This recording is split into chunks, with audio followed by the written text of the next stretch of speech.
Portuguese. देखिए हम सबसे पहले ज्यादा दूर तो नहीं जाएंगे, ठीक। जहां से स्टार्ट करते हैं वो शख्स है डियाज। वो कौन सा शख्स है? डियाज। 1488 यानी 1488 ये पुर्तगीज एक्सप्लोरर भारत तक का रास्ता ढूंढने निकलता है। ये पुर्तगीज एक्सप्लोरर भारत तक का रास्ता ढूंढने, कोई आपत्ति? ये पुर्तगाल से निकलता है किधर की तरफ? ध्यान रखिएगा, डियाज किधर की तरफ निकलता है? ईस्ट। एक्चुअली में भारत हमारा ईस्ट में ही, कोई दिक्कत? तो डियाज जो है वो ईस्ट की तरफ निकलता है। ईस्ट की तरफ निकलता तो है, लेकिन ये जो जगह है ये आपका कहलाता है अफ्रीका। ये क्या कहलाता है? अफ्रीका। और अफ्रीका का ये कोस्ट कहलाता है केप टाउन। क्या कहलाता है? Cape Town. आज केप टाउन कहलाता है, लेकिन पहले कहलाता था केप ऑफ गुड होप। क्या कहलाता था? Cape of Good Hope. जब ये यहां पहुंचता है तो इसके सामने कुछ जो है वो दिक्कत ये सामने आता है, ये एक्सपेक्ट ही नहीं कर पाता है कि आगे कोई जमीन का टुकड़ा भी होता है। पहला। दूसरा दिक्कत, इसका फूड सप्लाई क्या हो गया? खत्म हो गया। और दिक्कत नंबर 3,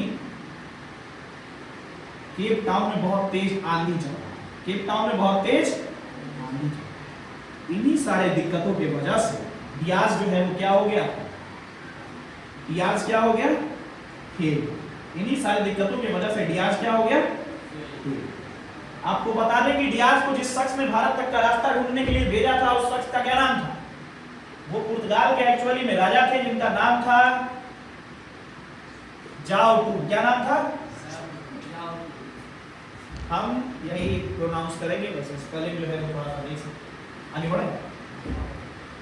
तो डियाज जो है वो फेल। डियाज के फेल हो जाने के बाद एक दूसरा एक्सप्लोरर जो है वो भारत ढूंढने निकला।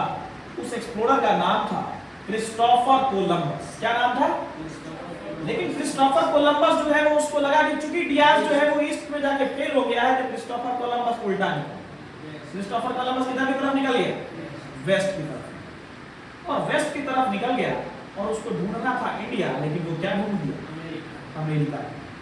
हालांकि फिर से एक बात, ऐसा नहीं है कि भारत और अमेरिका ऐसा देश मिला हुआ नहीं है, ठीक।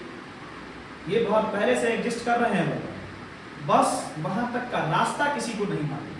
वहां तक का रास्ता किसी को नहीं मालूम। यही रास्ता ढूंढने का प्रयास किया जा रहा है। That's it. क्रिस्टोफर कोलंबस को लगा कि डियाज फेल हो गए हैं ईस्ट में जाके, तो क्रिस्टोफर कोलंबस किधर निकल गया? वेस्ट। और उसने क्या ढूंढ लिया? अमेरिका ढूंढ लिया 1492। एक्चुअली में 1492 में हम उसको अमेरिका के नाम से नहीं जानते, कोलंबस ने उसको इंडिया समझ के ही ढूंढा, ठीक।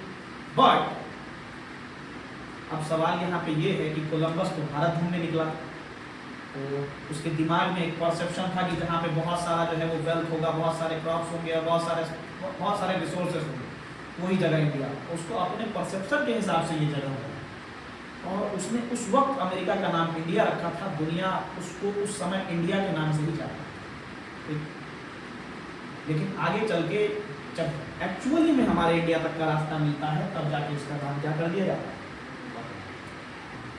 और तो क्रिस्टोफर कोलंबस भी भारत ढूंढने निकले, लेकिन एक्चुअली में हमारा भारत कहाँ पे है? ईस्ट में है। और कोलंबस किधर की तरफ निकल पड़े? वेस्ट की तरफ। तो हम इसको भी क्या मानते हैं? एक फेलियर मानते हैं। इसलिए इसका भी रिजल्ट क्या है भाई? एक फेलियर। यानी कोलंबस भी जो है वो क्या हो गए?